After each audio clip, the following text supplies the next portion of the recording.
All right, if you can hear me, clap one time. If I have your undivided attention, clap 2 times. All right, I'm back. That's all now, without the heartbeat. Without the heartbeat this time. That's all now with chief instructor, couple level supply.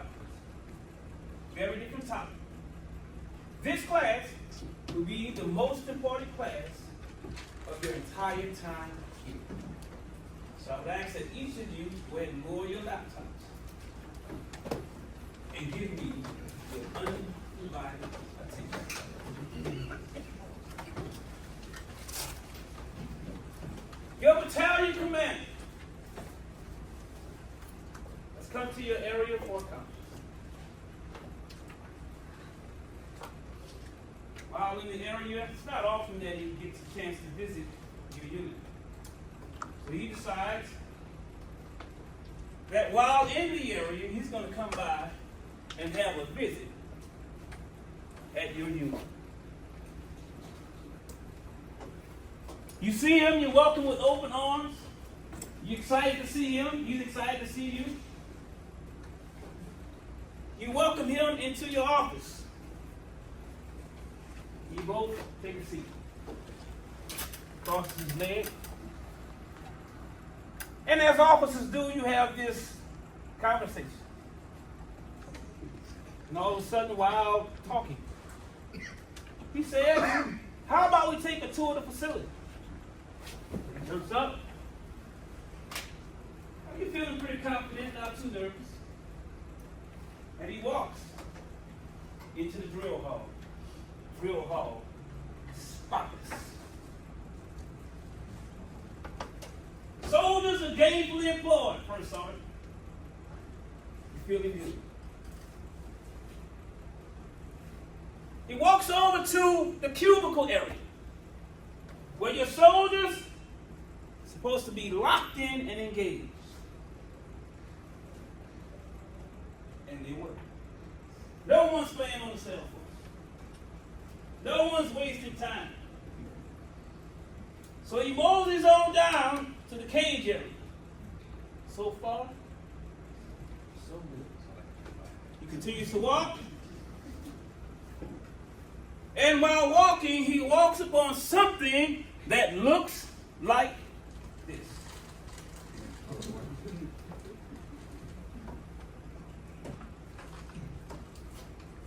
Him being a seasoned battalion commander, he's seen many things. So without flinching, he sees it, but you're still unsure if he saw it at all because he didn't say anything. So he continues to walk. Looks at the rest of the cages. Everything looks pretty good. He still hasn't said anything. So he walks back to your office. Takes a seat, just as he did when he first came in. Sits down, crosses his leg, pauses. And by this time you're nervous because you have no idea what he's going to say. He looks down. He looks up at you. And he says, what do you think the cause of what we saw is? That is, what do you think? How did we get to that point where you have all of this equipment thrown into the cage like that? What do you think the cause is? And you say, come on, you say, you're talking to the battalion commander now. You say it loud, I can't hear you.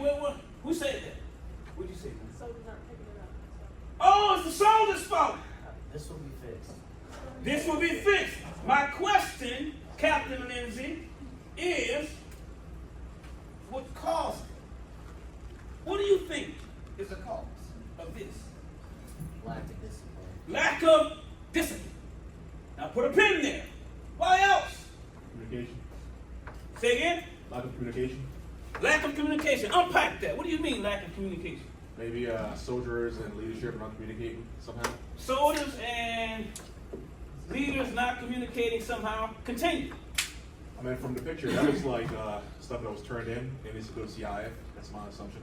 Okay. All right. Who else? Come on in the back. We'll come back to you. Come on in the back. The supply sergeant's fault. It's a supply sergeant's fault. It's a supply sergeant's fault. Now, right here. Yes. First off. 18 to 24 months of an AGR supply and seal dates. Yeah. Yep. So, if you have a vacancy that needs to be filled, what should you do? Well, you can assign people to try, but that's an MLS for a reason. It is. So they're going to do okay, but the likelihood that they're going to screw something up that equals money is pretty high. It's true. Now, we're going to come back to that. Supply discipline. Supply discipline. Now, would you say also lack of property accountability? Right? Everyone agree with that? Yes. Saying leadership as well too, because regardless if soldiers not turning that in, if we have a supply sergeant or not, this is unacceptable. So it comes down to leadership. Whoever was in charge of actually accepting the equipment back, and this should not have happened. Now, how many of y'all have seen this? Now, don't raise your hand on this. How many, does this exist in your unit? Don't raise your hand. Does this exist in your unit?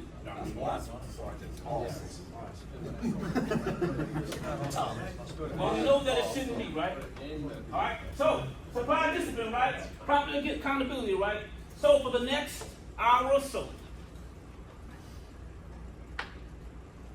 we're going to have a discussion on property accountability and command supply discipline program. TLO! Discuss the command supply discipline program and property accountability, conditions in the classroom environment, giving access to applicable regulations and handouts, a CAT-enabled computer with internet access, standard. Discuss the basis of the command supply discipline program, property accountability, procedures and responsibility of the command team and systems used in support of the program. Remember that system. All right, safety requirements. Be mindful of spill hazards. I see some of your cups on the table. Spill hazards. Trip hazards as you're moving about your areas. All right? Don't trip and fall. All right? Risk assessment is low. It's always low, right? But it's low. Environmental considerations, reduce, reuse, repurpose, recycle, and there's no formal evaluation, but your CSDP is an evaluation. And as we go through this class, you'll have an opportunity to evaluate and assess yourselves to determine if you're meeting the standard or if you're missing the mark. All right? There are your references. Now, commanders and first sergeants. Commander, first sergeant. These are your primary, there are many others, but primary supply references. You need these references in your library. Okay. I need you to pause. Somebody take a picture. Good. Good. Do you have a copy of these slides? Yes. You do? All right. At this time, go ahead and lift your laptops up. You are a senior group. I would ask you that you still maintain your focus and attention up here because this is going to be this is a very important topic during your tenure while you command. All right, here's our agenda. So we're going to do or conduct a CSDP overview. Talk about the types of property, authorization documents, what they are, why they are important, responsibility, accountability, types of inventories and procedures. We'll talk about the importance of a shortage annex. Relief of responsibilities, the systems that you have to use, have access to in order to perform these supply functions, individual soldier equipment, and then we'll give you some additional resources. All right, so let's start it off. How many of y'all have heard or not heard of the CSDP? It's everybody, right? Everybody. So I got a question. Whose program is the CSDP? Who is it? Commanders? Is that what you're saying, commanders? It's the Command Supply Discipline Program. It is the commander's responsibility. Now, is it mandatory? Yes. I should ask, is it optional? No. Do we treat it as it's optional? Do we treat it as such? No. Be honest. Yes and no. Depends on the unit, It depends on the unit. because some units require you to publish your own CSDP before you even sign the property bill. Wow, that's the first time I've heard that. That's pretty good. That might be a best practice, Say that again, right? A best practice. Say it again. Say it again, ma'am. So you have to publish your own CSDP prior to publishing or signing your property book in order for you to. That is amazing. And see, as we continue to go throughout this class, you'll see why that is. Because you'll begin to see the significance, the importance of a CSDP. And you have to show that you have this piece of equipment. What do you think is going to happen? What do you think is going to happen? Huh? You have some trouble trying to find Williams out. Which Williams is this? That's not right. Which Williams? Not only which Williams, which laptop? No serial number, no anything. See, oftentimes we're in a hurry trying to square something on the way, and we don't have accurate records. So now you try to put this as an exhibit in a flipper, and the FLO, the financial liability, or the financial liability officer, or the IO, is going to have a hard time trying to figure out which laptop. It's like trying to find a needle in a haystack. All right, so that's accountability. Responsibility after the person signs the document. What happens after you sign the document? What's the next step? You just signed. What happens next? Say it. Yes. You have direct responsibility. Yes. Now you going ahead of the class. That's good. That's coming up. But what happens? What happens? You assume control. Yes. You assume control. You give them the item. That's responsibility. Next question, right, sir? All right, let's go. What are they? Command responsibility cannot be delegated. Supervisor You responsibility. give the narrative. I like it. Just okay. Command. Supervisor responsibility can't be delegated. Direct responsibility. Clerk responsibility. Say again. Clerk responsibility. City clerk. Clerical Okay, responsibility. I'll give you to custodial, right? Custodial. And the last one, Individual responsibility. you own it personal. Give him a big hand, everybody. So he talks about, he elaborated just a little bit, right? There are 5 types of responsibility. How many types of responsibility are there? There are 5 types of responsibility. How many types of responsibility are there? Who has supervisory responsibility? All supervisors, first sergeant, platoon sergeant. Okay, say it a little bit louder, First Sergeant Garcia. All their supervisors, the PL, first sergeant, platoon sergeant, squad leader, team leader. Right? Do you have to sign a hand receipt to have supervisory responsibility? All right, you just walked into that computer lab and none of the computers are locked. You come back in the next day and 2 computers are gone. First sergeant.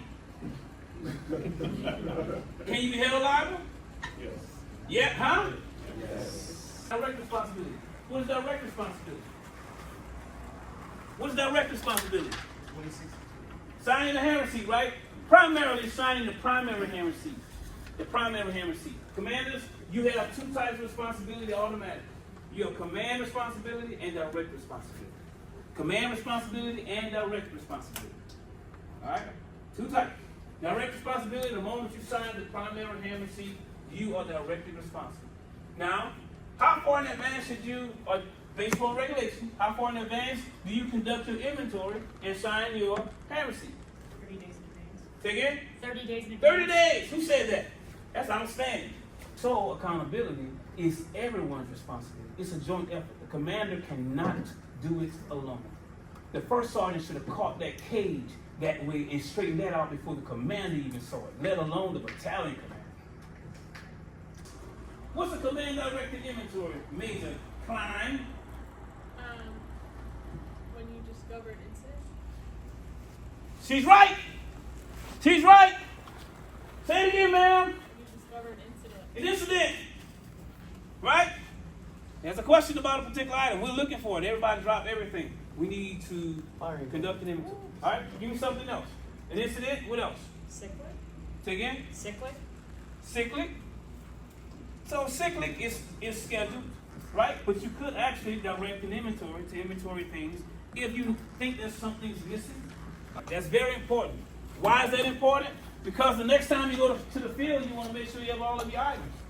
You don't want the soldier to come back a year later and say, after the next time it's time to go to the field, and say, well, I don't have this item. Well, what happened to it when I lost it in the field? Well, it's a year later. And everyone that can probably vouch for the person is probably PCS, something's changed, something's happened. So you want to make sure that they have it on hand for the next time. All right, weapons and ammunition, OCIE, we just talked about that. All right, now, how important are components to end items? Yes, sir. If you don't have your wood blocks for your home needs, it's deadline due. All right, now, you saw the first item up, damage statement. Private Albert, my favorite ranked PFC. Private Albert he's out in the field, and he's got the mallet in his hand, and he's driving, sweat coming from his brow. He's driving a stake in the ground, working hard.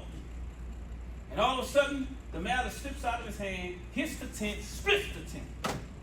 What do you do? What do you do? What do you do? He just split the tent. He just damaged the tent. What do you do? How do you handle that? Come on. How do you handle it? Man, I guess trying to figure out if it was an accident or was negligence. You were standing right there. I missed that part. Well, thank you. You're right. Yeah. But you're standing there. So what do you do? This is important. What do you do? Come on, give me a shot. Someone saying something. Huh? Sworn statements. Sworn statements. A damage statement. Ding, ding, ding, ding, ding, ding, ding. So that said, in summary. All right, so we discussed the command supply discipline program, the importance of it, the types of property authorization documents, responsibility versus accountability, right?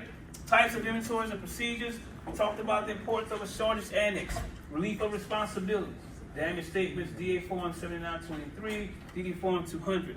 The systems that you must use, all right? Relief of responsibility, individual soldier equipment, and additional resources. You saw them, the links. All right, make sure that you get into those links. Make sure that you get access to the proper systems, and I think that you're going to do a phenomenal job. All right. If you do it, you have a supply room operation that looks like this. Now, I feel all warm inside when I see this. Look at the organization. Look at how it looks. That's what you want. You don't want that slide that we showed at the beginning. You want this. All right. Are there any final questions? We will remain here after this class so you can ask additional questions. But I got one last question for you. What have you learned here today that you can take back to your units and use it there? What have you learned? I didn't know, for example, that I can actually get somebody that's not a 92 Yankee actually go take that class. But my supply song is struggling real bad, and I need that help. So that's definitely something to look at the base. So that's definitely going to help me, and actually help my company commander get out there a little more to actually sit down and understand what's going on. They'll be here, I think, next month or whatever. Awesome. That was good. Anyone else? Anyone else? It's the most important piece of this school, or this course. Good. All right, that's all. Yes. You got another one? Yes. I was just gonna say schedule SAV. Schedule an SAV, ma'am. Oh, I really had to know anything about the command supply discipline program, so all of it's gonna help me create my own programs and take that time in. Outstanding. Thank you all for your time and attention. This concludes our presentation. Thank you all.